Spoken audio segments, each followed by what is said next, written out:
suburbs of São Paulo are not usually the place where you get to see some former international greats. But Dutchmen, Arthur Newman, Aaron Winter, Pierre van Hooijdonk, Ruud Gullit and Belgian keeper Jean-Marie Pfaff were recently in town. The reason? The inauguration of the Johan Cruyff Foundation in the city. The organisation that helps underprivileged children teamed up with businesses and government agencies to set up a number of sports facilities in disadvantaged areas. The foundation began in 1997 and has opened over 100 courts all over the world. Through sports and recreational activities, the project aims to improve social interaction among the children. We received a request from the city of Sao Paulo together with Institute Plataforma. And you see it, there's no better place to put down a Cruyff court, and especially in combination with the Club Escola. I think we think alike, and we're very happy that this community has a Cruyff court for the kids to play, and where we use sport as a means to build it, to give the kids a better life, hopefully. The Emilino Matarazzo neighbourhood in the east of the city is the first of its like in South America. In an event to mark the opening of the centre, the Europeans were joined by 1994 World Cup winner Ricardo Rocha and former Brazil men Junior Baiano and Del Jaminha. And the beneficiaries were out in force to watch the charity match kick off. At 57, Pfaff showed signs why he was regarded by Pelé as one of the best in world football. Like many in Brazil, the player had it tough when he was young. I was a young player and I worked on the street. I was a street soccer player. We have a family with 12 children. And in 1965 my father is dead. He was 9 children. We have no money.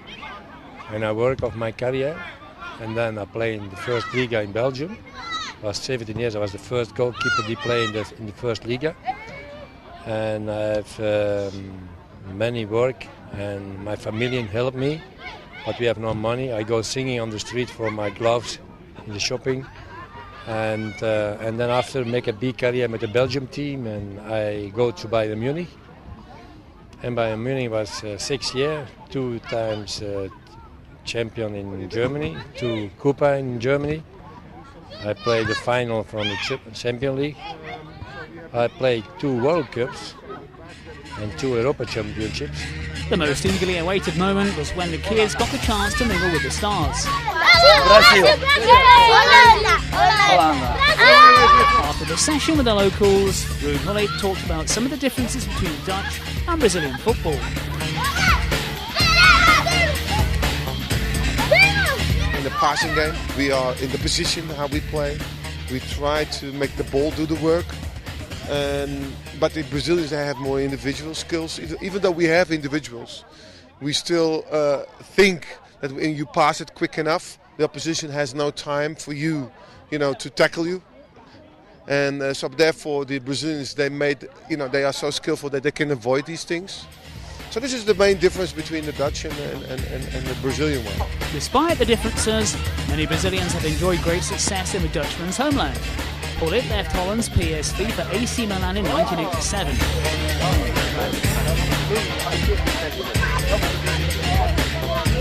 A year later, Romario arrived at PSV and in 163 games scored 164 goals. In 1994, Ronaldo was signed up and put away 55 goals in his 2 years at the club. Well, we are very proud that they started their career when they came to Europe in Holland. I think it was a very good step up for them to go to do something different, to adapt themselves to the European way. Especially also because the Dutch, even though we have a small country, we still provide also some excellent players. We did always well, also internationally.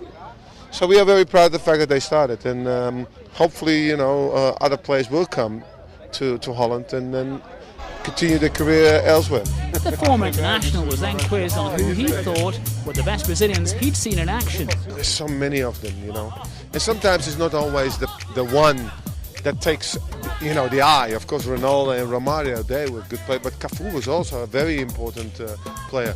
Dunga in his time was very influential also. So therefore, there have been a lot of players that have been important in the Brazilian way of playing. Brazil and Holland have a history of big meetings in the World Cup. In 1974, the Europeans were producing some magical football with Johan Cruyff at his best. It was the Dutch master that scored the second in a 2-0 win over Brazil. 20 years later, the two giants clashed in the quarter-finals in the USA. One of the stars who took part in that game talked to us about his experiences facing the South Americans. It's always pity that the most game when I've played against them that the score was ending wrong or bad for Holland. Brazil had taken a 2-goal lead. Do Brasil! Que beleza! Before Holland drew level through winter.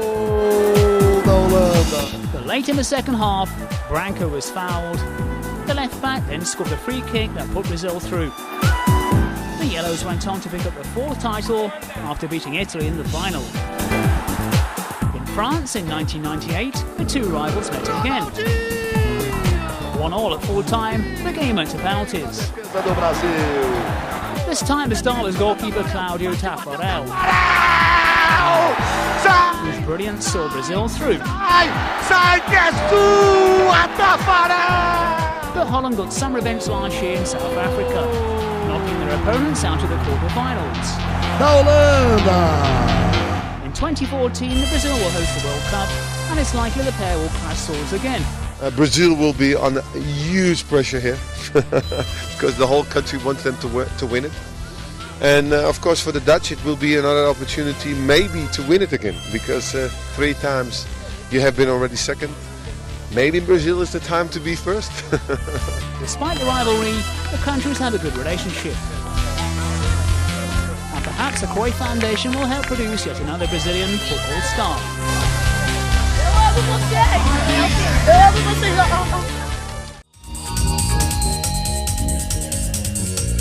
That's it for this week. So from me, John Cartrell. And me, Beer Brazil. Make sure you join us next time on Foot Brazil.